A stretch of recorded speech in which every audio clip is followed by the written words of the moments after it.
ਦੂਜਾ ਵਿਸ਼ਵ ਯੁੱਧ।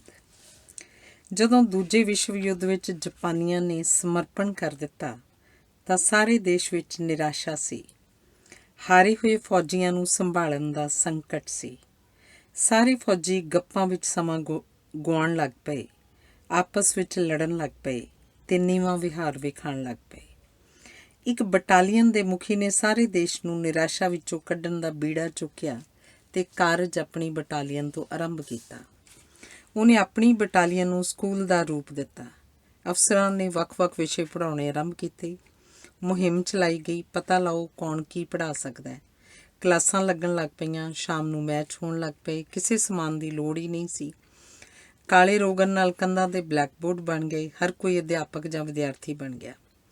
ਚੌਕ, ਕਾਪੀਆਂ, ਪੈਨਸਲਾਂ ਹਰ ਕਿਸੇ ਦੀ ਪਹੁੰਚ ਵਿੱਚ ਸਨ।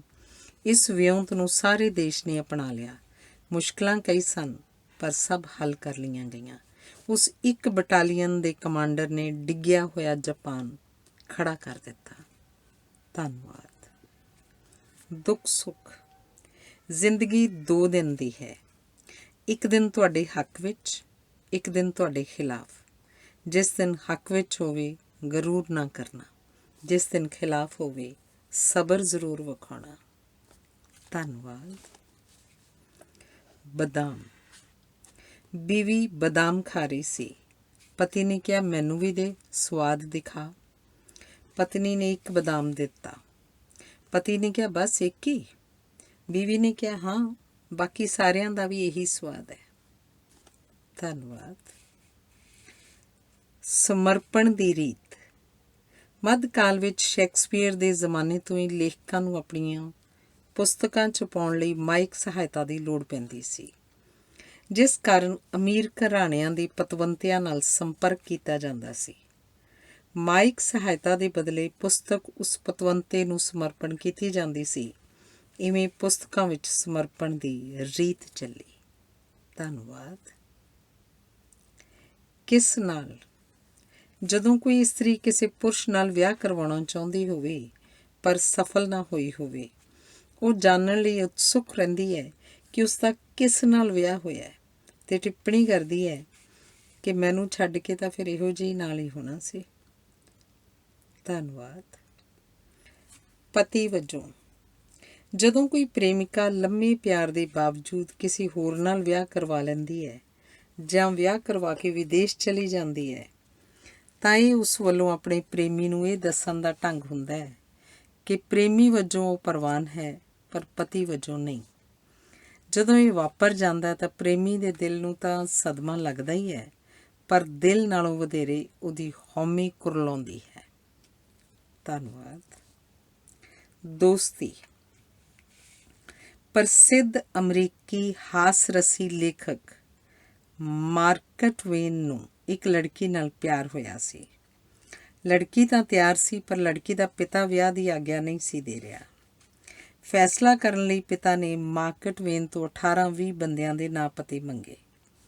3 ਮਹੀਨੇ ਮਗਰੋਂ ਪਿਤਾ ਨੇ ਬੁਲਾ ਕੇ ਉਸ ਸਾਹਮਣੇ ਆਈਆਂ ਚਿੱਠੀਆਂ ਰੱਖ ਕੇ ਕਿਹਾ, ਕਿਸੇ ਇੱਕ ਨੇ ਵੀ ਤੇਰੇ ਬਾਰੇ ਚੰਗੀ ਰਾਏ ਨਹੀਂ ਲਿਖੀ। ਕੀ ਦੁਨੀਆ 'ਚ ਤੇਰਾ ਕੋਈ ਦੋਸਤ ਨਹੀਂ? ਇੰਨੇ ਵਿੱਚ ਲੜਕੀ ਦਾ ਪਿਤਾ ਮਾਰਕ ਟਵੇਨ ਦੀ ਸੁਹਿਰਦਤਾ ਤੇ ਸਾਦਗੀ ਤੋਂ ਪ੍ਰਭਾਵਿਤ ਹੋ ਚੁੱਕਾ ਸੀ।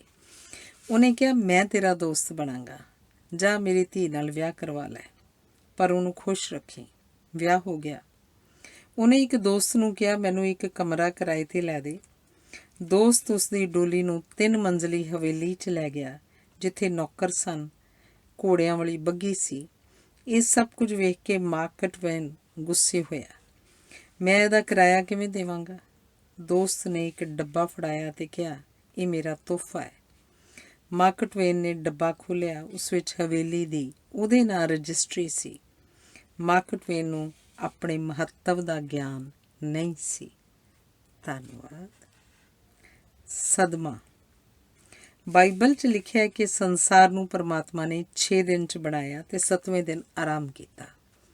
ਪਰ ਜਦੋਂ ਡਾਰਵਨ ਨੇ ਸਿੱਧ ਕੀਤਾ ਕਿ ਇਹ ਸੰਸਾਰ ਲੱਖਾਂ ਕਰੋੜਾਂ ਸਾਲਾਂ ਦੇ ਵਿਕਾਸ ਦਾ ਸਿੱਟਾ ਹੈ, ਤਾਂ ਇਸ ਨਾਲ ਲੋਕਾਂ ਦਾ ਬਾਈਬਲ ਵਿੱਚ ਵਿਸ਼ਵਾਸ ਡੋਲ ਗਿਆ ਤੇ ਬਾਈਬਲ ਨੂੰ ਕੱਟੜ ਰੂਪ ਵਿੱਚ ਅੰਤਿਮ ਸੱਚ ਮੰਨਣ ਵਾਲੇ ਹਜ਼ਾਰਾਂ ਲੋਕ ਬਿਮਾਰ ਪੈ ਗਏ। ਧੰਨਵਾਦ। ਬੱਚੇ ਦੀ ਮੁਹਾਰਤ। ਬੱਚਾ ਸਕੂਲ ਕਿਵੇਂ ਜਾਂਦਾ ਹੈ, ਇਹ ਪੱਖ ਬੜਾ ਮਹੱਤਵਪੂਰਨ ਹੈ। ਹੋਰਾਂ ਨਾਲ ਰਲ ਕੇ ਬੱਸ ਵਿੱਚ ਸਕੂਲ ਜਾਣ ਵਾਲਾ ਬੱਚਾ ਹੋਰਾਂ ਨਾਲ ਸਹਿਯੋਗ ਤੇ ਵਿਰੋਧ ਦੋਵੇਂ ਪ੍ਰਕਾਰ ਦੀਆਂ ਮੁਹਾਰਤਾਂ ਸਿੱਖ ਜਾਂਦਾ ਹੈ। ਸਾਈਕਲ ਸਕੂਟਰ ਤੇ ਜਾਣ ਵਾਲਾ ਬੱਚਾ ਆਪਣੀਆਂ ਅੱਖਾਂ, ਕੰਨਾਂ, ਪੈਰਾਂ, ਹੱਥਾਂ ਨੂੰ ਵਰਤਣ ਦੇ ਪੱਖੋਂ ਚੁਸਤ ਹੋ ਜਾਂਦਾ ਹੈ। ਉਹਨੂੰ ਸੜਕ ਦੇ ਮੋੜ ਮੁੜਨੇ ਆ ਜਾਂਦੇ ਹਨ ਤੇ ਉਹ ਜ਼ਿੰਦਗੀ ਦੇ ਮੋੜ ਮੁੜਨੇ ਵੀ ਸਿੱਖ ਜਾਂਦਾ ਹੈ। ਵੈਨ ਵਿੱਚ ਜਾਣ ਵਾਲੇ ਨੂੰ ਵੈਨ ਦੇ ਅੰਦਰਲੇ ਤੇ ਬਾਹਰਲਾ ਰੌਲਾ ਗੌਲਾ ਬਰਦਾਸ਼ਤ ਕਰਨੇ ਆ ਜਾਂਦੇ ਹਨ। ਜਿਸ ਨੂੰ ਮਾਤਾ ਪਿਤਾ ਸਕੂਲ ਛੱਡਣ ਜਾਂਦੇ ਹਨ, ਉਹ ਬੱਚਾ ਸੁਤੰਤਰ ਨਹੀਂ ਹੁੰਦਾ, ਸੁਤੰਤਰ ਨਿਰਣੇ ਨਹੀਂ ਕਰ ਸਕਦਾ। ਕਾਰ ਵਿੱਚ ਜਾਣ ਵਾਲਾ ਬੱਚਾ ਹੋਰਾਂ ਨਾਲ ਖੁੱਲ੍ਹਦਾ ਨਹੀਂ, ਵਿਜੋਗਿਆ ਜਿਹਾ ਮਹਿਸੂਸ ਕਰਦਾ ਹੈ। ਅਜਿਹਾ ਬੱਚਾ ਆਲੇ ਦੁਆਲੇ ਦੀਆਂ ਯਥਾਰਥਕ ਹਾਲਤਾਂ ਨਹੀਂ ਸਮਝਦਾ। ਸਕੂਲ ਦੀ ਪੜ੍ਹਾਈ ਬੜੀ ਮਹੱਤਵਪੂਰਨ ਹੁੰਦੀ ਹੈ, ਪਰ ਪੜ੍ਹਾਈ ਤੋਂ ਪਹਿਲਾਂ ਤੇ ਮਗਰਲਾ ਸਮਾਂ ਵੀ ਬੜਾ ਮਹੱਤਵਪੂਰਨ ਹੁੰਦਾ ਹੈ। ਧੰਨਵਾਦ। ਰਾਜੇ ਦੀਆਂ ਸਮੱਸਿਆਵਾਂ। ਪਹਿਲਾਂ ਰਾਜੇ ਕਈ ਵਿਆਹ ਕਰਦੇ ਸਨ ਤੇ ਇਹਨਾਂ ਲਈ ਵਿਆਹਾਂ ਦੀਆਂ ਉਪਜਾਈਆਂ ਸਮੱਸਿਆਵਾਂ ਵਿੱਚ ਹੀ ਉਲਝੇ ਰਹਿੰਦੇ ਸਨ। ਇੱਕ ਰਾਜਾ ਮਰ ਰਿਹਾ ਸੀ। ਇਸ ਵੇਲੇ ਉਹ ਸਾਰੀਆਂ ਔਰਤਾਂ ਵੀ ਹਾਜ਼ਰ ਸਨ ਜਿਹੜੀਆਂ ਆਪਣੇ ਆਪ ਨੂੰ ਰਾਜੇ ਦੀਆਂ ਪਤਨੀਆਂ ਦੱਸ ਰਹੀਆਂ ਸਨ। ਹਰੇਕ ਔਰਤ ਨੇ ਜਾਂ ਬਾਲ ਕੁੱਛੜ ਚੁੱਕਿਆ ਸੀ ਜਾਂ ਉਂਗਲ ਲਾਇਆ ਸੀ। ਹਰ ਔਰਤ ਆਪਣੇ ਬੱਚੇ ਨੂੰ ਰਾਜੇ ਦੀ ਔਲਾਦ ਦੱਸ ਕੇ ਉਹਦਾ ਹੱਕ ਮੰਗ ਰਹੀ ਸੀ। 87 ਔਰਤਾਂ ਦੇ ਬਾਲਾਂ ਨੂੰ ਆਪਣੇ ਆਖਰੀ ਸਾਹਾਂ 'ਤੇ ਪਏ ਰਾਜੇ ਨੇ ਆਪਣੀ ਧੌਣ ਹਿਲਾ ਕੇ ਆਪਣੀ ਔਲਾਦ ਮੰਨ ਲਿਆ ਸੀ। ਔਰਤਾਂ ਅਜੇ ਹੋਰ ਵੀ ਸਨ, ਪਰ ਰਾਜੇ ਦੇ ਸਾਹ ਮੁੱਕ ਗਏ ਸਨ। ਧੰਨਵਾਦ। ਇੱਲ ਦਾ ਬੱਚਾ ਪਹਿਲੀ ਉਡਾਨ ਲਈ ਤਿਆਰ ਸੀ। ਮਾਂ ਨੂੰ ਪੁੱਛਿਆ, ਕਿੰਨੀ ਦੂਰ ਤੱਕ ਜਾਵਾਂ? ਜਿੱਥੋਂ ਤੱਕ ਵੇਖ ਸਕਦਾ ਹੈ ਉੱਥੇ ਤੱਕ ਜਾ। ਕਿੰਨਾ ਉੱਚਾ ਜਾਵਾਂ? ਜਿੰਨੀ ਤੇਰੇ ਪਰਾਂ ਵਿੱਚ ਹਿੰਮਤ ਹੈ। ਅਸਮਾਨ ਵੱਲ ਵੇਖ, ਖੰਭ ਖੋਲ ਤੇ ਜਾ। ਉਹ ਉੱਡ ਗਿਆ। ਉਹਨੂੰ ਵਿਦਾ ਕਰਨ ਵਿੱਚ ਮਾਂ ਨੂੰ ਭਰਪੂਰ ਤਸੱਲੀ ਸੀ। ਧੰਨਵਾਦ। ਹਾਰਵਰਡ ਯੂਨੀਵਰਸਿਟੀ ਸੰਸਾਰ ਦੀ ਅਜੋਕੇ ਸਮੇਂ ਦੀ ਨੰਬਰ 1 ਯੂਨੀਵਰਸਿਟੀ ਅਮਰੀਕਾ ਦੀ ਹਾਰਵਰਡ ਯੂਨੀਵਰਸਿਟੀ ਵਿੱਚ ਮਨੋਵਿਗਿਆਨ ਦਾ ਵਿਸ਼ਾ ਪਛੜ ਕੇ ਸਥਾਪਿਤ ਹੋਇਆ ਸੀ। ਯੂਨੀਵਰਸਿਟੀ ਨੇ ਜਰਮਨ ਯੂਨੀਵਰਸਿਟੀ ਵਿੱਚ ਮਨੋਵਿਗਿਆਨ ਦਾ ਵਿਸ਼ਾ ਪੜ੍ਹਾ ਰਹੇ ਮੁਨਸਟਰਬਰਗ ਨੂੰ ਨਿਯੁਕਤ ਕੀਤਾ। ਉਸਨੇ ਹਾਰਵਰਡ ਦੇ ਵਿਸ਼ਾਲ ਸਰੋਤਾਂ ਨਾਲ ਵਿਭਾਗ ਨੂੰ ਪੱਕੇ ਪੈਰੀਂ ਸਥਾਪਿਤ ਹੀ ਨਾ ਕੀਤਾ, ਮਨੋਵਿਗਿਆਨ ਦੇ ਖੇਤਰ ਵਿੱਚ ਪ੍ਰਸਿੱਧ ਵੀ ਕਰ ਦਿੱਤਾ। 3 ਸਾਲ ਦੇ ਇਕਰਾਰਨਾਮੇ ਦੇ ਮੁੱਕਣ 'ਤੇ ਉਹਨੇ ਜਰਮਨੀ ਮੁੜਨ ਦਾ ਫੈਸਲਾ ਕੀਤਾ। ਯੂਨੀਵਰਸਿਟੀ ਨੇ ਉਸ ਨੂੰ ਵੱਡੇ ਅਹੁਦੇ ਦੀ ਪੇਸ਼ਕਸ਼ ਕੀਤੀ, ਪਰ ਉਹ ਜਰਮਨੀ ਵਾਪਸ ਜਾਣਾ ਚਾਹੁੰਦਾ ਸੀ, ਜਿੱਥੇ ਉਸ ਨੂੰ ਕਿਸੇ ਚੰਗੀ ਯੂਨੀਵਰਸਿਟੀ ਵਿੱਚ ਵੱਡਾ ਅਹੁਦਾ ਮਿਲਣ ਦੀ ਆਸ ਸੀ। ਉਹਦਾ ਅਸਤੀਫਾ ਪ੍ਰਵਾਨ ਕਰਨ ਦੀ ਥਾਂ ਯੂਨੀਵਰਸਿਟੀ ਨੇ ਉਹਨੂੰ ਆਪਣੇ ਫੈਸਲੇ ਨੂੰ ਪੁਨਰ ਵਿਚਾਰਨ ਲਈ 2 ਸਾਲ ਦੀ ਪੂਰੀ ਤਨਖਾਹ ਨਾਲ ਛੁੱਟੀ ਦਿੱਤੀ। ਉਸ ਨੂੰ ਜਦੋਂ ਜਰਮਨੀ ਵਿੱਚ ਕੁਝ ਨਾ ਮਿਲਿਆ ਤਾਂ ਉਹ 1 ਸਾਲ ਮਗਰੋਂ ਹੀ ਹਾਰਵਰਡ ਮੁੜ ਆਇਆ, ਜਿੱਥੇ ਉਸ ਦਾ ਭਰਪੂਰ ਸਵਾਗਤ ਹੋਇਆ। ਉਹ ਹੈ ਜਰਮਨ ਸੀ, ਪਰ ਉਹਦਾ ਸਤਿਕਾਰ ਅਮਰੀਕਾ ਕਰ ਰਿਹਾ ਸੀ। ਅਜਿਹੀਆਂ ਨੀਤੀਆਂ ਕਾਰਨ ਹੀ 2 ਸਦੀਆਂ ਤੋਂ ਹਾਰਵਰਡ ਸੰਸਾਰ ਦੀਆਂ ਮੋਹਰੀ ਯੂਨੀਵਰਸਿਟੀਆਂ ਵਿੱਚ ਗਿਣੀ ਜਾਂਦੀ ਹੈ। ਧੰਨਵਾਦ। ਕਰਮਚਾਰੀ, ਕਾਮਾ ਤੇ ਕਲਾਕਾਰ। ਕਰਮਚਾਰੀ ਜਾਂ ਕਾਮਾ ਉਹਨੂੰ ਕਹਿੰਦੇ ਹਨ ਜਿਹੜਾ ਅਜਿਹਾ ਕੰਮ ਕਰਦਾ ਜਿਹੜਾ ਕਿਸੇ ਹੋਰ ਤੋਂ ਵੀ ਕਰਵਾਇਆ ਜਾ ਸਕਦਾ ਹੈ, ਜਿਹੜਾ ਕੋਈ ਹੋਰ ਕੰਮ ਕਰ ਸਕਦੇ ਹਨ, ਜਿਹੜਾ ਹੋਰਾਂ ਨਾਲੋਂ ਬਿਹਤਰ ਕੰਮ ਕਰ ਸਕਦਾ ਹੈ ਤੇ ਜੋ ਅਸੀਂ ਉਸ ਤੋਂ ਹੀ ਕਰਵਾਉਣਾ ਚਾਹੁੰਦੇ ਹਾਂ ਉਹ ਕਾਰੀਗਰ ਹੁੰਦਾ ਹੈ। ਤੇ ਜੇ ਕੋਈ ਕੰਮ ਕੋਈ ਹੋਰ ਨਹੀਂ ਕਰ ਸਕਦਾ ਜਾਂ ਕਿਸੇ ਹੋਰ ਤੋਂ ਕਰਵਾਇਆ ਨਹੀਂ ਜਾ ਸਕਦਾ ਤਾਂ ਅਜਿਹਾ ਕੰਮ ਕਰਨ ਵਾਲੇ ਵਿਅਕਤੀ ਨੂੰ ਕਲਾਕਾਰ ਕਹਿੰਦੇ ਆ। ਬਜ਼ੁਰਗੀ। ਇੱਕ ਵੱਡੀ ਉਮਰ ਦਾ ਬਜ਼ੁਰਗ ਇੱਕ ਡਾਕਟਰ ਕੋਲ ਗਿਆ ਤੇ ਕਿਹਾ, ਕਮਰ 'ਚ ਦਰਦ ਹੈ। ਡਾਕਟਰ ਨੇ ਕਿਹਾ, ਇਸ ਉਮਰ ਵਿੱਚ ਇਵੇਂ ਹੀ ਹੁੰਦਾ ਹੈ। ਬਜ਼ੁਰਗ ਨੇ ਕਿਹਾ, ਗੋਡੇ ਦੁਖਦੇ ਹਨ। ਡਾਕਟਰ ਨੇ ਕਿਹਾ, ਇਸ ਉਮਰ ਵਿੱਚ ਇਵੇਂ ਹੀ ਹੁੰਦਾ ਹੈ। ਡਾਕਟਰ ਨੇ ਕਿਹਾ, ਰੁੱਝੇ ਰਿਹਾ ਕਰੋ। ਬਜ਼ੁਰਗ ਨੇ ਕਿਹਾ, ਕੁਝ ਯਾਦ ਨਹੀਂ ਰਹਿੰਦਾ। ਡਾਕਟਰ ਨੇ ਕਿਹਾ, ਇਸ ਉਮਰ ਵਿੱਚ ਅਕਸਰ ਇਵੇਂ ਹੀ ਹੁੰਦਾ ਹੈ। ਬਜ਼ੁਰਗ ਨੇ ਖਿਝ ਕੇ ਕਿਹਾ, ਤੈਨੂੰ ਡਾਕਟਰ ਕਿਹਨੇ ਬਣਾਇਆ? ਤੂੰ ਬੜਾ ਬੇਵਕੂਫ ਤੇ ਨਿਕੰਮਾ ਡਾਕਟਰ ਹੈ। ਤੈਨੂੰ ਕੁਝ ਆਉਂਦਾ ਵੀ ਹੈ? ਤੂੰ ਡਾਕਟਰ ਬਣ ਕਿਵੇਂ ਗਿਆ? ਮੈਂ ਜਿਹੜੀ ਤਕਲੀਫ ਦੱਸਦਾ ਹਰ ਤਕਲੀਫ ਬਾਰੇ ਤੂੰ ਇੱਕ ਹੀ ਗੱਲ ਕਰਦਾ, ਕਿ ਇਸ ਉਮਰ 'ਚ ਇਵੇਂ ਹੀ ਹੁੰਦਾ। ਬਜ਼ੁਰਗ ਦੀਆਂ ਸਾਰੀਆਂ ਝਿੜਕਾਂ ਤੇ ਗਾਲਾਂ ਸੁਣ ਕੇ ਡਾਕਟਰ ਨੇ ਮੁਸਕਰਾ ਕੇ ਕਿਹਾ, ਇਸ ਉਮਰ ਵਿੱਚ ਇਵੇਂ ਵੀ ਹੁੰਦਾ। ਧੰਨਵਾਦ। ਅਮਰੀਕਾ ਵਿੱਚ ਰੋਣਾ ਮਨ੍ਹਾ ਹੈ, ਉਦਾਸ ਹੋਣਾ ਮਨ੍ਹਾ ਹੈ, ਪਿੱਛੇ ਮੁੜ ਕੇ ਵੇਖਣਾ ਮਨ੍ਹਾ ਹੈ, ਕਿਸੇ ਦੇ ਪਿੱਛੇ ਜਾਣਾ ਮਨ੍ਹਾ ਹੈ, ਬਹੁਤਾ ਸੋਚਣਾ ਮਨ੍ਹਾ ਹੈ, ਚਿੰਤਾ ਕਰਨੀ ਮਨ੍ਹਾ ਹੈ। ਆਪਣਾ ਖਿਆਲ ਰੱਖਣਾ ਜ਼ਰੂਰੀ ਹੈ, ਤੰਦਰੁਸਤ ਰਹਿਣਾ ਜ਼ਰੂਰੀ ਹੈ, ਕੰਮ ਕਰਨਾ ਜ਼ਰੂਰੀ ਹੈ, ਪੈਸੇ ਕਮਾਉਣਾ ਜ਼ਰੂਰੀ ਹੈ। ਧੰਨਵਾਦ। ਉਦਾਰਤਾ। ਦੋ ਕਿਸਾਨਾਂ ਵਿਚਕਾਰ ਅੰਬ ਦੇ ਦਰਖਤ ਦਾ ਝਗੜਾ ਸੀ। ਅੰਬ ਦਾ ਦਰਖਤ ਦੋਵੇਂ ਖੇਤਾਂ ਨੂੰ ਨਿਖੇੜਨ ਵਾਲੀ ਵੱਟ 'ਤੇ ਸੀ। ਝਗੜੇ ਦਾ ਫੈਸਲਾ ਕਰਨ ਵਾਲੀ ਪੰਚਾਇਤ ਨੇ ਕਿਹਾ, ਸਾਰੇ ਅੰਬ ਤੋੜ ਕੇ ਅੱਧੇ ਅੱਧੇ ਵੰਡੋ ਜਾਂ ਦਰਖਤ ਕੱਟ ਦਿਓ ਅਤੇ ਅੱਧੀ ਅੱਧੀ ਲੱਕੜ ਵੰਡ ਲਓ।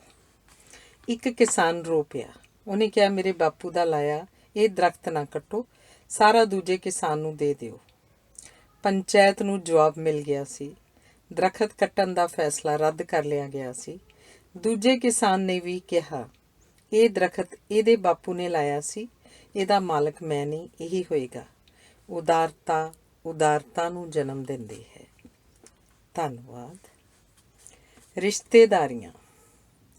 ਜਦੋਂ ਪ੍ਰਸਿੱਧ ਲੇਖਕ ਮੁਨਸ਼ੀ ਪ੍ਰੇਮ ਚੰਦ ਦੀ ਮੌਤ ਹੋਈ ਤਾਂ ਉਹਦੀ ਅਰਥੀ ਨਾਲ ਕੇਵਲ 8 ਬੰਦੇ ਸਨ। ਅਜਿਹਾ ਕਿਉਂ ਹੋਇਆ? ਅਜਿਹਾ ਇਸ ਲਈ ਹੋਇਆ ਕਿ ਕਿਸੇ ਦੀ ਅਰਥੀ ਨਾਲ ਰਿਸ਼ਤੇਦਾਰੀ ਜਾਂ ਸਮਾਜਿਕ ਮਜਬੂਰੀ ਅਧੀਨ ਅਸੀਂ ਦਿਸਣ ਜਾਂਦੇ ਹਾਂ। ਮੁਨਸ਼ੀ ਪ੍ਰੇਮ ਚੰਦ ਦੀ ਅਰਥੀ ਨਾਲ ਜਾਣ ਦੀ ਕਿਸੇ ਦੀ ਮਜਬੂਰੀ ਨਹੀਂ ਸੀ। ਕੋਈ ਉਹਦਾ ਰਿਸ਼ਤੇਦਾਰ ਨਹੀਂ ਸੀ, ਸੋ ਲੋਕ ਨਹੀਂ ਗਏ। ਧੰਨਵਾਦ। ਨਵਾਂ ਰਿਸ਼ਤਾ। ਅਮਰੀਕਾ ਵਿੱਚ 45 ਸਾਲ ਦੇ ਇੱਕ ਅਧਿਕਾਰੀ ਦੀ 20 ਸਾਲ ਦੀ ਸਕੱਤਰ ਲੜਕੀ ਸੀ। ਸਕੱਤਰ ਨੇ ਅਧਿਕਾਰੀ ਨੂੰ ਕਿਹਾ, ਤੁਹਾਡੀ ਆਪਣੀ ਗਰਲਫ੍ਰੈਂਡ ਨਾਲ ਅਣਬਣ ਮਗਰੋਂ ਰਿਸ਼ਤਾ ਮੁੱਕ ਗਿਆ ਹੈ, ਨਵਾਂ ਰਿਸ਼ਤਾ ਕਦੋਂ ਸ਼ੁਰੂ ਕਰ ਰਹੇ ਹੋ? ਅਧਿਕਾਰੀ ਨੇ ਸੋਚਿਆ ਕਿ ਆਪਣੀ ਸਕੱਤਰ ਨਾਲ ਰਿਸ਼ਤਾ ਚੰਗਾ ਸਾਬਤ ਨਹੀਂ ਹੋਏਗਾ, ਸਮੱਸਿਆਵਾਂ ਉਪਜਣਗੀਆਂ। ਅਧਿਕਾਰੀ ਨੇ ਸਕੱਤਰ ਨੂੰ ਜਵਾਬ ਦਿੱਤਾ, ਮੈਂ ਇਸ ਬਾਰੇ ਅਜੇ ਸੋਚਿਆ ਨਹੀਂ। ਸਕੱਤਰ ਲੜਕੀ ਨੇ ਕਿਹਾ, ਤੁਹਾਡੀ ਮੇਰੀ ਮਾਂ ਨਾਲ ਜੋੜੀ ਖੂਬ ਹੋਵੇਗੀ। ਧੰਨਵਾਦ। ਪਰੀਹੁਸ ਜਿੱਤ। ਆਪਣੇ ਵਸੀਲਿਆਂ ਤੋਂ ਬਾਹਰ ਜਾ ਕੇ ਪ੍ਰਾਪਤ ਕੀਤੀ ਜਿੱਤ ਵੀ ਲੱਕ ਤੋੜ ਦਿੰਦੀ ਹੈ। ਰੋਮ ਦੇ ਗੁਆਂਢੀ ਰਾਜ ਦਾ ਜਰਨੈਲ ਪਰੀਹੁਸ ਰੋਮਨਾਂ ਨਾਲ ਲੜਾਈ ਹਾਰਦਾ ਹਾਰਦਾ ਜਿੱਤ ਗਿਆ। ਬੜਾ ਨੁਕਸਾਨ ਹੋਇਆ। ਪਰੀਹੁਸ ਦੇ ਜਰਨੈਲ ਪਹਿਲਾਂ ਹੀ ਮਾਰੇ ਜਾ ਚੁੱਕੇ ਸਨ। ਉਹਨੇ ਰੋਮਨਾਂ ਨਾਲ ਸਮਝੌਤੇ ਦੀ ਪੇਸ਼ਕਸ਼ ਕੀਤੀ, ਜਿਹੜੀ ਰੱਦ ਹੋ ਗਈ ਕਿਉਂਕਿ ਰੋਮਨ ਹਾਰ ਮੰਨਣ ਵਾਲੇ ਨਹੀਂ ਸਨ।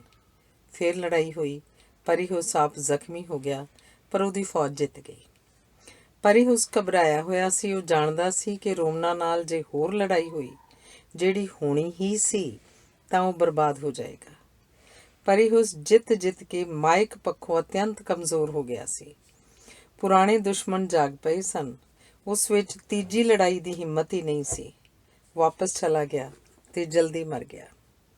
ਜਿਹੜੀ ਜਿੱਤ ਜੇਤੂ ਨੂੰ ਬਰਬਾਦ ਕਰ ਦਏ, ਉਹਨੂੰ ਪਰੀਹੁਸ ਜਿੱਤ ਕਿਹਾ ਜਾਣ ਲੱਗ ਪਿਆ। ਇਹ ਜਿੱਤ ਹਾਰ ਨਾਲੋਂ ਵੀ ਭੈੜੀ ਹੁੰਦੀ ਹੈ। ਧੰਨਵਾਦ। ਪਿਆਰ ਤੇ ਸੁਪਨੇ। ਅਜੋਕੇ ਸੰਤ ਸਮੇਂ ਅਨੁਸਾਰ ਬਦਲ ਰਹੇ ਹਨ। ਸੰਤ ਦੇ ਇੱਕ ਸ਼ਰਧਾਲੂ ਦੀ ਧੀ ਆਪਣੀ ਪਸੰਦ ਦੇ ਲੜਕੇ ਨਾਲ ਵਿਆਹ ਕਰਵਾਉਣਾ ਚਾਹੁੰਦੀ ਸੀ, ਪਰ ਪਿਤਾ ਕਹਿ ਰਿਹਾ ਸੀ ਕਿ ਪਰੰਪਰਾ ਪਾਲਣੀ ਹੈ ਤੇ ਧਰਮ ਵਿੱਚ ਹੀ ਵਿਆਹ ਕਰਨਾ ਹੈ। ਇਸ ਨੁਕਤੇ ਤੇ ਧੀ ਤੇ ਪਿਤਾ ਵਿੱਚ ਅਸਹਿਮਤੀ ਸੀ। ਪਿਤਾ ਆਪਣੀ ਧੀ ਨੂੰ ਸੰਤ ਜੀ ਕੋਲ ਲੈ ਕੇ ਗਿਆ। ਪਿਤਾ ਨੇ ਸਾਰੀ ਗੱਲ ਦੱਸੀ। ਸੰਤ ਨੇ ਧੀ ਦਾ ਪੱਖ ਪੂਰਿਆ।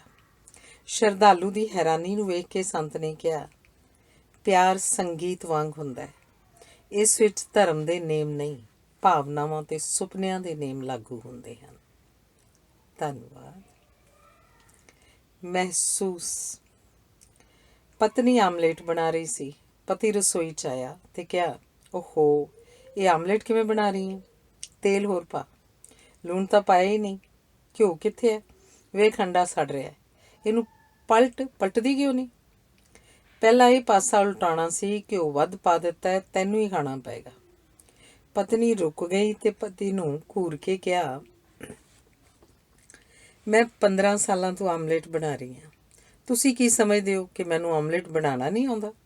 ਪਤੀ ਨੇ ਧੀਰਜ ਨਾਲ ਕਿਹਾ, ਮੈਂ ਤਾਂ ਤੈਨੂੰ ਇਹ ਦੱਸਣਾ ਚਾਹੁੰਦਾ ਸੀ ਕਿ ਤੇਰੇ ਵਿੱਚ ਬੈਠਿਆਂ ਜਦੋਂ ਮੈਂ ਕਾਰ ਚਲਾਉਣਾ ਤਾਂ ਮੈਨੂੰ ਕਿਵੇਂ ਮਹਿਸੂਸ ਹੁੰਦਾ ਹੈ। ਧੰਨਵਾਦ। ਮੌਕਾ ਸੰਭਾਲੋ। ਜਦੋਂ ਕੋਈ ਅਵਸਰ ਹੱਥੋਂ ਨਿਕਲ ਜਾਣ ਦਾ ਪਤਾ ਲੱਗਦਾ ਹੈ ਤਾਂ ਬੜੀ ਦੇਰ ਹੋ ਚੁੱਕੀ ਹੁੰਦੀ ਹੈ। ਜਦੋਂ ਕੁਝ ਕਹਿਣ ਜਾਂ ਨਾ ਕਹਿਣ ਦਾ ਪਛਤਾਵਾ ਹੁੰਦਾ ਹੈ ਤਾਂ ਬੜੀ ਦੇਰ ਹੋ ਚੁੱਕੀ ਹੁੰਦੀ ਹੈ। ਜਦੋਂ ਗਲਤ ਵਿਉਂਤ ਨਾਲ ਹੋਏ ਨੁਕਸਾਨ ਦਾ ਹਿਸਾਬ ਲਾਇਆ ਜਾਂਦਾ ਹੈ ਤਾਂ ਬੜੀ ਦੇਰ ਹੋ ਚੁੱਕੀ ਹੁੰਦੀ ਹੈ। ਕਾਲ ਵਿੱਚ ਚੁੱਕੇ ਕਦਮ ਦਾ ਜਦੋਂ ਲੇਖਾ ਜੋਖਾ ਹੁੰਦਾ ਹੈ ਤਾਂ ਬੜੀ ਦੇਰ ਹੋ ਚੁੱਕੀ ਹੁੰਦੀ ਹੈ। ਜਦੋਂ ਮਿਹਰਬਾਨ ਲੋਕਾਂ ਦਾ ਧੰਨਵਾਦ ਨਾ ਕਰਨ ਨਾਲ ਮਿਹਰਬਾਨੀਆਂ ਦੇ ਚਸ਼ਮੇ ਖੁਸ਼ਕ ਹੋ ਜਾਂਦੇ ਹਨ ਤਾਂ ਬੜੀ ਦੇਰ ਹੋ ਚੁੱਕੀ ਹੁੰਦੀ ਹੈ। ਜਦੋਂ ਬੱਚਤਾਂ ਕਰਨ ਦੀ ਸਮਰੱਥਾ ਸੀ ਉਦੋਂ ਉਧਾਰ ਲੈ ਕੇ ਨਸ਼ੇ ਕਰਨ ਦਾ ਹਿਸਾਬ ਕੀਤਾ ਜਾਂਦਾ ਹੈ ਤਾਂ ਬੜੀ ਦੇਰ ਹੋ ਚੁੱਕੀ ਹੁੰਦੀ ਹੈ। ਦੇਰ ਹੋਣ ਤੋਂ ਪਹਿਲਾਂ ਮੌਕਾ ਸੰਭਾਲੋ। ਧੰਨਵਾਦ। ਅਧਿਆਪਕ ਨੇ ਇੱਕ ਵਿਦਿਆਰਥੀ ਨੂੰ ਇੱਕ ਲੰਮੀ ਕਵਿਤਾ ਪੜ੍ਹ ਕੇ ਸੁਣਾਉਣ ਲਈ ਕਿਹਾ। ਉਹ ਸੁਣਾਉਣ ਲੱਗ ਪਿਆ। ਅਧਿਆਪਕ ਨੇ ਕਿਹਾ, ਐਵੇਂ ਨਹੀਂ। ਵਿਦਿਆਰਥੀ ਮੁੱਢੋਂ ਦੁਬਾਰਾ ਸੁਣਾਉਣ ਲੱਗ ਪਿਆ। ਫਿਰ ਕਿਹਾ, ਐਵੇਂ ਨਹੀਂ। ਵਿਦਿਆਰਥੀ ਅਪਮਾਨਿਤ ਮਹਿਸੂਸ ਕਰਕੇ ਬਹਿ ਗਿਆ। ਅਧਿਆਪਕ ਨੇ ਦੂਜੇ ਵਿਦਿਆਰਥੀ ਨੂੰ ਸੁਣਾਉਣ ਲਈ ਕਿਹਾ। ਅਧਿਆਪਕ ਨੇ ਕਿਹਾ, ਐਵੇਂ ਨਹੀਂ। ਵਿਦਿਆਰਥੀ ਨੀਵੀਂ ਆਵਾਜ਼ 'ਚ ਸੁਣਾਉਣ ਲੱਗ ਪਿਆ। ਫਿਰ ਕਿਹਾ, ਐਵੇਂ ਨਹੀਂ। ਵਿਦਿਆਰਥੀ ਨੇ ਉੱਚੀ ਆਵਾਜ਼ 'ਚ ਕਵਿਤਾ ਸੁਣਾਉਣੀ ਜਾਰੀ ਰੱਖੀ। ਉਹਦੇ ਪੂਰੀ ਕਵਿਤਾ ਸੁਣਾਉਣ 'ਤੇ ਅਧਿਆਪਕ ਨੇ ਕਿਹਾ, ਸ਼ਾਬਾਸ਼। ਪਹਿਲੇ ਵਿਦਿਆਰਥੀ ਨੇ ਉੱਠ ਕੇ ਕਿਹਾ, ਮੈਂ ਵੀ ਤਾਂ ਸਰ ਐਵੇਂ ਹੀ ਸੁਣਾ ਰਿਹਾ ਸੀ। ਅਧਿਆਪਕ ਨੇ ਕਿਹਾ, ਤੇਰੇ ਸੁਣਾਉਣ ਵਿੱਚ ਮੈਂ 2 ਵਾਰੀ ਵਿਘਨ ਪਾਇਆ ਤੇ ਤੂੰ ਵਿਘਨ ਸਵੀਕਾਰ ਕਰ ਲਿਆ। ਜਦੋਂ ਵੀ ਕੁਝ ਕਰੋਗੇ ਸੰਸਾਰ ਵਿਘਨ ਪਾਏਗਾ। ਆਪਣਾ ਕਾਰਜ ਜਾਣਨਾ ਹੀ ਨਹੀਂ ਹੁੰਦਾ, ਉਸ ਨੂੰ ਵਿਘਨਾਂ ਦੇ ਬਾਵਜੂਦ ਮੁਕੰਮਲ ਵੀ ਕਰਨਾ ਹੁੰਦਾ ਹੈ। ਤੁਸੀਂ ਸਭ ਪ੍ਰਕਾਰ ਦੇ ਵਿਘਨਾਂ ਤੋਂ ਪਾਰ ਜਾਣਾ ਹੁੰਦਾ ਹੈ। ਧੰਨਵਾਦ। ਪੇਸ਼ਕਸ਼। ਇੱਕ ਹਵਾਈ ਕੰਪਨੀ ਨੇ ਕੰਪਨੀਆਂ ਦੇ ਵੱਡੇ ਅਧਿਕਾਰੀਆਂ ਨੂੰ ਪਤਨੀਆਂ ਨੂੰ ਨਾਲ ਲੈ ਜਾਣ ਦੀ ਅੱਧੀ ਟਿਕਟ ਦੀ ਪੇਸ਼ਕਸ਼ ਕੀਤੀ, ਜਿਸ ਦਾ ਭਰਪੂਰ ਸਵਾਗਤ ਹੋਇਆ। ਸਾਲ ਦੇ ਮੁੱਕਣ 'ਤੇ ਹਵਾਈ ਕੰਪਨੀਆਂ ਨੇ ਪਤੀਆਂ ਦੇ ਘਰ ਦੇ ਪਤੇ 'ਤੇ ਯਾਤਰਾ ਲਈ ਹਵਾਈ ਕੰਪਨੀ ਦੀਆਂ ਸੇਵਾਵਾਂ ਵਰਤਣ ਦਾ ਧੰਨਵਾਦ ਕੀਤਾ। ਬਹੁਤੀਆਂ ਪਤਨੀਆਂ ਨੇ ਮੋੜਵੀਂ ਚਿੱਠੀ ਰਾਹੀਂ ਪੁੱਛ ਭੇਜਿਆ, ਕਿਹੜੀ ਯਾਤਰਾ? ਧੰਨਵਾਦ। ਦਲੇਰੀ। ਅੰਗਰੇਜ਼ੀ ਜੀਵਨ ਜਾਚ ਦਾ ਦੀਵਾਨਾ ਪ੍ਰਸਿੱਧ ਚਿੰਤਕ ਨਿਰਾਦ ਚੌਧਰੀ ਅੰਗਰੇਜ਼ਾਂ ਨਾਲ ਇਸ ਕਰਕੇ ਨਾਰਾਜ਼ ਸੀ ਕਿ ਉਹ ਭਾਰਤ ਕਿਉਂ ਛੱਡ ਗਏ। ਆਜ਼ਾਦੀ ਉਪਰੰਤ ਨਿਰਾਦ ਵੀ ਇੰਗਲੈਂਡ ਜਾ ਕੇ ਰਹਿਣ ਲੱਗ ਪਿਆ। ਉਸਦਾ ਵਿਚਾਰ ਸੀ ਕਿ ਭਾਰਤੀ ਭੋਜਨ ਖਾ ਕੇ ਸਿਆਣਾ ਨਹੀਂ ਬਣਿਆ ਜਾ ਸਕਦਾ। ਭਾਰਤੀ ਭੋਜਨ ਖਾ ਕੇ ਸਿਆਣੀ ਗੱਲਬਾਤ ਕਰਨੀ ਸੰਭਵ ਨਹੀਂ ਹੁੰਦੀ, ਕਿਉਂਕਿ ਭਾਰਤੀ ਭੋਜਨ ਵਿੱਚ ਪ੍ਰੋਟੀਨ ਅਤੇ ਵਿਟਾਮਿਨਾਂ ਦੀ ਮਾਤਰਾ ਬੜੀ ਥੋੜ੍ਹੀ ਹੁੰਦੀ ਹੈ। ਸਾਡੀ ਖੁਰਾਕ ਦੀ ਕਮਜ਼ੋਰੀ ਕਾਰਨ ਸਾਡੇ ਚਰਿੱਤਰ ਮਜ਼ਬੂਤ ਨਹੀਂ ਹਨ। ਉਹ ਕਿਹਾ ਕਰਦਾ ਸੀ, ਇੰਗਲੈਂਡ ਮੈਂ ਠੀਕ ਰਹਿੰਦਾ ਹਾਂ, ਭਾਰਤ ਆ ਕੇ ਮੈਂ ਢਹਿੰਦੀ ਕਲਾ 'ਚ ਰਹਿੰਦਾ ਹਾਂ। ਭਾਰਤੀਆਂ ਦੀ ਧਾਰਮਿਕਤਾ ਦਾ ਇਲਾਜ ਕਰਨ ਦੀ ਲੋੜ ਹੈ। ਜਿਵੇਂ ਭਾਰਤੀਆਂ ਦੀ ਰੂਹਾਨੀਅਤ ਦੇ ਝੂਠੇ ਕਿੱਸੇ ਪ੍ਰਸਿੱਧ ਹਨ, ਉਵੇਂ ਇਹਨਾਂ ਦੀਆਂ ਬੇਈਮਾਨੀਆਂ, ਬੇਇਨਸਾਫੀਆਂ, ਠੱਗੀਆਂ ਅਤੇ ਹੇਰਾਫੇਰੀਆਂ ਦੇ ਸੱਚੇ ਵੇਰਵੇ ਜਾਣੇ ਪਛਾਣੇ ਹਨ। ਕਦੇ ਕਿਸੇ ਯੂਰਪੀਨ ਨੂੰ ਟੁਰਦੇ ਵੇਖਣਾ, ਉਹ ਕਿਸੇ ਉਦੇਸ਼ ਨਾਲ ਟੁਰ ਰਿਹਾ ਹੋਏਗਾ। ਭਾਰਤੀ ਅਵਾਰਾਗਰਦੀ ਦੇ ਢੰਗ ਨਾਲ ਟੁਰਦੇ ਹਨ। ਇਹ ਟਹਿਲਦੇ ਹੀ ਹਨ, ਟੁਰਦੇ ਤਾਂ ਹੈ ਹੀ ਨਹੀਂ। ਨਿਰਸੰਦੇਹ ਨਿਰਾਦ ਚੌਧਰੀ ਵਿੱਚ ਆਪਣੀ ਗੱਲ ਕਹਿਣ ਦੀ ਦਲੇਰੀ ਸੀ। ਧੰਨਵਾਦ। ਮਨਸੂਰ। ਮਾਰੇ ਜਾਣ ਤੋਂ ਪਹਿਲਾਂ ਮਨਸੂਰ 8 ਸਾਲ ਕੈਦ ਵਿੱਚ ਰਿਹਾ ਸੀ। ਉਸ ਨੂੰ ਸੁਣਾਈ ਗਈ ਸਜ਼ਾ ਅਨੁਸਾਰ ਉਹਨੂੰ ਪਹਿਲਾਂ ਕੋਰੜੇ ਮਾਰੇ ਜਾਣੇ ਸਨ, ਫਿਰ ਹੱਥ ਕੱਟੇ ਜਾਣੇ ਸਨ, ਫਿਰ ਸਿਰ ਸਰੀਰ ਤੋਂ ਅਲੱਗ ਕੀਤਾ ਜਾਣਾ ਸੀ, ਫਿਰ ਉਸਦੇ ਅੰਗਾਂ ਨੂੰ ਝੁਲਸਿਆ ਜਾਣਾ ਸੀ, ਫਿਰ ਇਹਨਾਂ ਅੰਗਾਂ ਨੂੰ ਦਜਲਾ ਦਰਿਆ 'ਚ ਰੋੜਿਆ ਜਾਣਾ ਸੀ। ਸਜ਼ਾ ਦੇਣ ਵਾਲਿਆਂ ਨੇ ਉਸ ਨੂੰ ਕਾਫਰ ਕਰਾਰ ਦਿੱਤਾ, ਪਰ ਫਾਰਸੀ ਦੇ ਜਗਤ ਪ੍ਰਸਿੱਧ ਕਵੀ ਹਜ਼ਰਤ ਜਲਾਲੁਦੀਨ ਰੂਮੀ ਨੇ ਮਨਸੂਰ ਨੂੰ ਸ਼ਹੀਦੇ ਹੱਕ ਦਾ ਖਿਤਾਬ ਦਿੱਤਾ ਸੀ। ਧੰਨਵਾਦ। ਕਰਜ਼ਾ। ਪ੍ਰਸਿੱਧ ਤੇ ਹਰਮਨ ਪਿਆਰੇ ਅਮਰੀਕੀ ਲੇਖਕ ਮਾਰਕ ਟਵੇਨ ਨੂੰ ਆਪਣੀ ਪਤਨੀ ਨੂੰ ਪ੍ਰਸੰਨ ਕਰਨ ਦੇ ਯਤਨਾਂ ਵਿੱਚ 96 ਵਿਅਕਤੀਆਂ ਦਾ ਕਰਜ਼ਾਈ ਹੋਣ ਕਰਕੇ ਅਮਰੀਕਾ ਛੱਡਣਾ ਪਿਆ। ਉਹ ਪਤਨੀ ਨੂੰ ਇਕੱਲਿਆਂ ਛੱਡਣ ਤੋਂ ਡਰਦਾ ਸੀ, ਪਰ ਪਤਨੀ ਉਹਨੂੰ ਛੱਡ ਗਈ।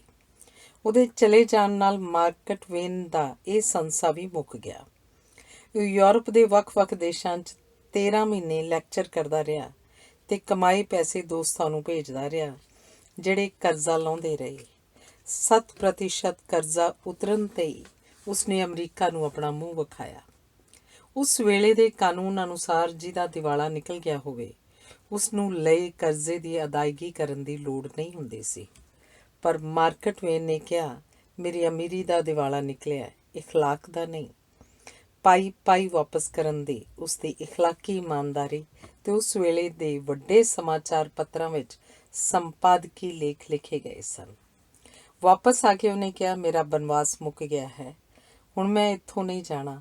ਮੈਂ ਆਪ ਹੀ ਆਪਣੀਆਂ ਲੱਤਾਂ ਤੋੜ ਲੈਣੀਆਂ ਹਨ ਤਾਂ ਕਿ ਮੈਨੂੰ ਕਿਧਰੇ ਜਾਣ ਦਾ ਕਦੇ ਖਿਆਲ ਹੀ ਨਾ ਆਵੇ।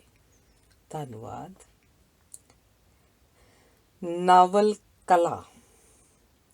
ਇੱਕ ਵਾਰੀ ਇੰਗਲੈਂਡ ਦੇ ਪ੍ਰਸਿੱਧ ਨਾਵਲਕਾਰ ਨੂੰ ਮਹਾਰਾਣੀ ਵੱਲੋਂ ਸੱਦਾ ਪੱਤਰ ਆਇਆ। ਰਵਾਇਤ ਅਨੁਸਾਰ ਮਹਾਰਾਣੀ ਦੀ ਹਾਜ਼ਰੀ ਵਿੱਚ ਡਿਕਨਸ ਬਹਿ ਨਹੀਂ ਸੀ ਸਕਦਾ, ਸੋ ਉਸ ਦੇ ਸਨਮਾਨ ਵਿੱਚ ਮਹਾਰਾਣੀ ਖੜੀ ਸੀ। ਇਹ ਮਹਾਰਾਣੀ ਵੱਲੋਂ ਇਸ ਮਹਾਨ ਨਾਵਲਕਾਰ ਨੂੰ ਸਨਮਾਨ ਦੇਣ ਦਾ ਢੰਗ ਸੀ। ਡਿਕਨਸ ਦੇ ਜਾਣ ਵੇਲੇ ਮਲਕਾ ਵਿਕਟੋਰੀਆ ਨੇ ਆਪਣੀਆਂ ਨਿੱਜੀ ਯਾਦਾਂ ਦੀ ਪੁਸਤਕ ਇਹ ਲਿਖ ਕੇ ਭੇਟ ਕੀਤੀ, ਇੱਕ ਸਭ ਤੋਂ ਨੀਵੀਂ ਲੇਖਕਾ ਵੱਲੋਂ ਸਭ ਤੋਂ ਵੱਡੇ ਲੇਖਕ ਨੂੰ ਭੇਟਾ। ਇਸ ਮਿਲਣੀ ਵਿੱਚ ਡਿਕਨਸ ਸਹਿਜ ਰਿਹਾ, ਕਿਉਂਕਿ ਉਸਦੇ ਪਹਿਲਾਂ ਵੀ ਅਨੇਕਾਂ ਸਨਮਾਨ ਹੋ ਚੁੱਕੇ ਸਨ। ਡਿਕਨਸ ਨੇ ਆਪਣੇ ਨਾਵਲਾਂ ਵਿੱਚ ਝੌਂਪੜੀਆਂ ਤੋਂ ਮਹਿਲਾਂ ਤੱਕ ਦਾ ਜੀਵਨ ਚਿਤਰਿਆ ਹੈ। ਡਿਕਨਸ ਸਥਾਨਕ ਕਬਰਸਤਾਨ 'ਚ ਦਫਨਾਏ ਜਾਣਾ ਚਾਹੁੰਦਾ ਸੀ, ਪਰ ਮਲਕਾ ਵਿਕਟੋਰੀਆ ਨੇ ਉਸਨੂੰ ਬਾਦਸ਼ਾਹਾਂ ਦੇ ਕਬਰਸਤਾਨ 'ਚ ਦਫਨਾਉਣ ਦਾ ਪ੍ਰਬੰਧ ਕੀਤਾ। ਇਹ ਨਾਵਲ ਕਲਾ ਦਾ ਸੁਨਹਿਰੀ ਯੁੱਗ ਸੀ। ਧੰਨਵਾਦ। ਅੰਦੋਲਨ। ਪੜ੍ਹੇ ਲਿਖੇ ਲੋਕ ਜ਼ਾਤ-ਪਾਤ ਖਤਮ ਕਰਨੀ ਚਾਹੁੰਦੇ ਹਨ। ਬਿਦੇਸ਼ਵਰ ਪਾਠਕ ਨਾਂ ਦੇ ਵਿਅਕਤੀ ਨੇ ਭਾਰਤ ਵਿੱਚ ਸੁਲਭ ਪਖਾਨਿਆਂ ਦਾ ਪ੍ਰਚਾਰ ਕੀਤਾ ਅਤੇ ਉਸਨੂੰ ਸਭ ਤੋਂ ਵਧੇਰੇ ਵਿਰੋਧਤਾ ਆਪਣੇ ਪਰਿਵਾਰ ਦੀ ਬਰਦਾਸ਼ਤ ਕਰਨੀ ਪਈ। ਬਿਦੇਸ਼ਵਰ ਬਚਪਨ ਵਿੱਚ ਇੱਕ ਜਮਾਂਦਾਰ ਨੂੰ ਛੋਹ ਬੈਠਾ ਸੀ। ਦਾਦੀ ਨੇ ਉਹਨੂੰ ਗਊ ਦਾ ਗੋਬਰ ਖਵਾਇਆ ਤੇ ਗਊ ਦਾ ਮੂਤਰ ਪਿਲਾਇਆ। ਇਹ ਖਵਾਉਣ ਤੇ ਪਿਲਾਉਣ ਲਈ 4 ਪੁਰਸ਼ਾਂ ਨੇ ਬਿਦੇਸ਼ਵਰ ਨੂੰ ਜਕੜ ਕੇ ਰੱਖਿਆ। ਮਾਂ ਕਹਿੰਦੀ ਰਹੀ, ਛੱਡ ਦਿਓ, ਅੱਗੋਂ ਨਹੀਂ ਛੋਹੇਗਾ, ਪਰ ਦਾਦੀ ਕਹਿ ਰਹੀ ਸੀ, ਇਹ ਹੁਣ ਸਾਡੇ ਵਿੱਚ ਰਹੇਗਾ ਕਿਵੇਂ। ਉਹ ਗਾਂਧੀਵਾਦੀ ਸੀ, ਕਿਉਂਕਿ ਭਾਰਤ ਵਿੱਚ ਭੰਗੀਆਂ ਦੀ ਦੁਰਦਸ਼ਾ ਜਾਣਨ ਵਾਲਾ ਗਾਂਧੀ ਪਹਿਲਾ ਵਿਅਕਤੀ ਸੀ। ਬਿਦੇਸ਼ਵਰ ਆਪਣੀ ਧੁਨ ਦਾ ਪੱਕਾ ਨਿਕਲਿਆ। ਉਹ ਘਰ ਹੀ ਛੱਡ ਕੇ ਚਲਾ ਗਿਆ ਤੇ ਆਪਣਾ ਜੀਵਨ ਸੁਲਭ ਪਖਾਨੇ ਉਸਾਰਨ ਵਿੱਚ ਲਾ ਦਿੱਤਾ ਤੇ ਸੁਲਭ ਪਖਾਨਿਆਂ ਨੂੰ ਇੱਕ ਅੰਦੋਲਨ ਬਣਾ ਦਿੱਤਾ। ਧੰਨਵਾਦ। ਆਖਰੀ ਝਲਕ। ਪ੍ਰਸਿੱਧ ਅੰਗਰੇਜ਼ੀ ਲੇਖਕ ਰੁਡਯਾਰਡ ਕਿਪਲਿੰਗ ਨੇ ਪਹਿਲਾ ਯੁੱਧ ਲੱਗਣ ਸਮੇਂ ਆਪਣੇ 17 ਸਾਲ ਦੇ ਪੁੱਤਰ ਨੂੰ ਫੌਜ ਵਿੱਚ ਭਰਤੀ ਕਰਵਾਇਆ। ਜਦੋਂ ਸਿਖਲਾਈ ਲੈਂਦਿਆਂ 18 ਸਾਲ ਦਾ ਹੋਇਆ ਤਾਂ ਉਹਨੂੰ ਫਰੰਟ 'ਤੇ ਭੇਜਿਆ ਗਿਆ। ਮਾਤਾ ਪਿਤਾ ਤੇ ਭੈਣ ਉਹਨੂੰ ਸਟੇਸ਼ਨ 'ਤੇ ਛੱਡਣ ਗਏ। 18 ਸਾਲ ਦਾ ਪੁੱਤਰ ਯੁੱਧ ਦੇ ਫਰੰਟ 'ਤੇ ਜਾ ਰਿਹਾ ਸੀ।